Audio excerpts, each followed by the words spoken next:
ఇప్పుడు young women PCOS ప్రాబ్లమ్స్ని చాలా కామన్గా ఫేస్ చేస్తున్నారు.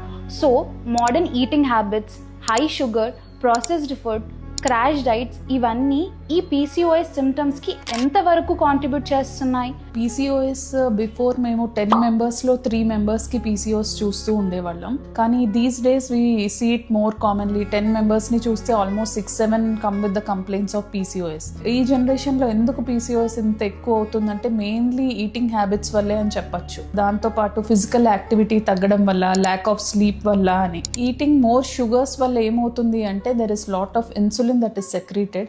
దానివల్ల కూడా బాడీలో ఎఫెక్ట్ అయ్యి ఇన్సులిన్ రెసిస్టెన్స్ కూడా పెరిగే ఛాన్సెస్ ఉంటాయి.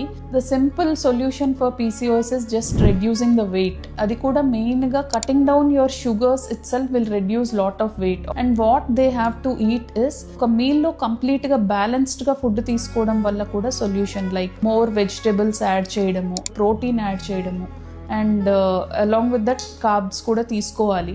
ఇట్ ఈస్ నాట్ దట్ చాలా మంది రైస్ తింటే లావ్ అయిపోతాను అది ఇది అంటారు. That is also not required.